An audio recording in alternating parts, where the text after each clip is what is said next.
Welcome to this demo of Valantic's out-of-the-box FP&A accelerator, built on the Anaplan platform.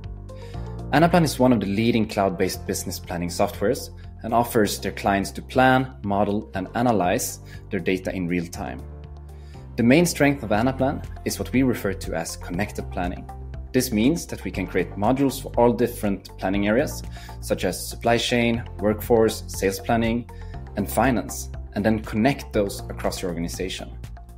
Today we will focus on one of our finance models, and I'm starting here on my landing page, where I have an overview of the different capabilities that we're going to walk through. Let's get started with the executive scorecard.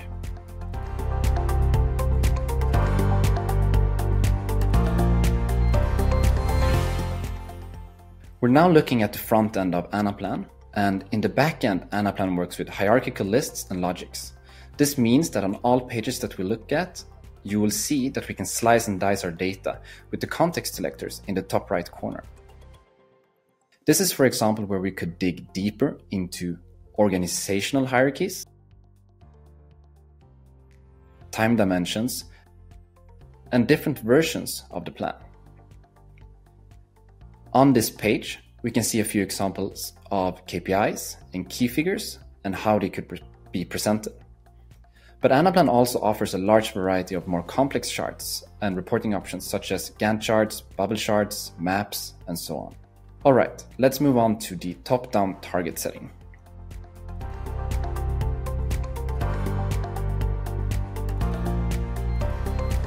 This is the page where management would go in and adjust the targets for the coming year. On the left side, we can select our default method to calculate the baseline for our targets.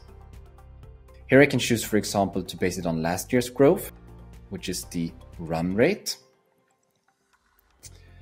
or make my own growth assumptions based on an input growth. As you see, whenever we input new figures in Anaplan, everything is updated and calculated in real time. The updated data is available immediately for other users, which have access to the same dashboards. We could also choose to base our targets on a statistical forecast via Anaplan's built-in forecast engine called Plan IQ. The statistical forecast will in this case leverage the historical sales data and use machine learning algorithms to predict what the targets could be.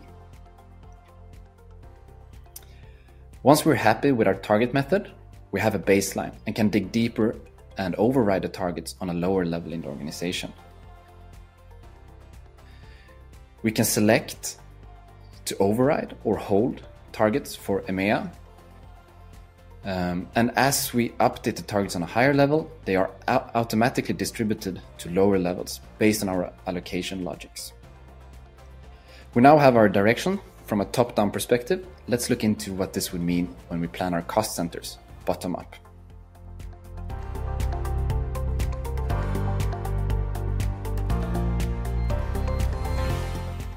This is a typical dashboard we would set up for the cost center owners. In the middle, we can see our forecasted OPEX costs, the actual run rate, and our targets.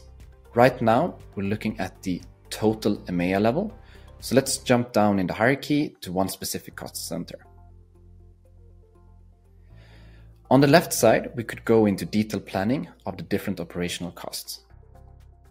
For example, if we know that we have any IT investments planned, or maybe specific workforce changes in the coming planning period. Anaplan makes it really easy to collaborate with my colleagues.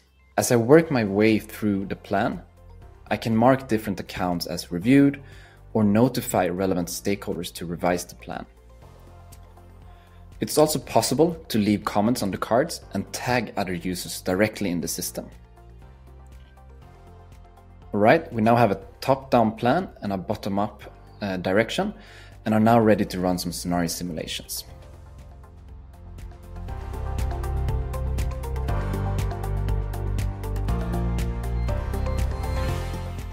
On the left side, we have prepared 3 different scenarios. We have a base case, a worst case, and a best case, which can be used to create different scenarios of a current plan.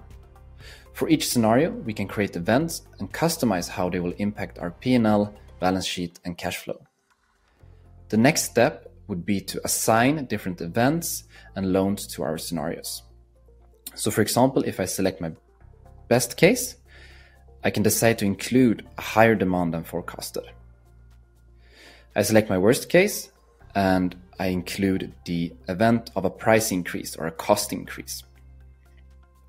We can immediately see how these potential events would impact our financial statements and our net income. We could also create other scenarios based on external factors, for example, run currency analysis. However, for now, let's round off with the reporting.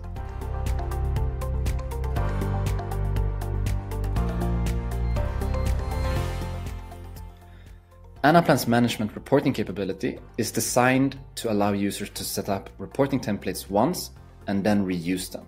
This is in order to avoid copy-pasting from spreadsheets over to presentations.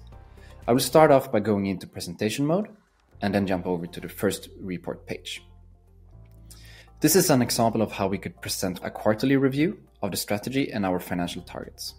In the presentation mode, the charts and KPIs are interactive, which means I can move around and get more detailed information. And if we move on to the next page, we can see an overview of our KPIs. And what's really powerful in the reporting view is that we can not only interact with the charts, but also live in the meeting dig into our data dimensions. So to summarize, the Anaplan reporting functionality is a great tool to present regular reports or leveraging recurring status meetings. That was all of this very short demo of the Valantic FP&A accelerator model in Anaplan, and thank you for listening.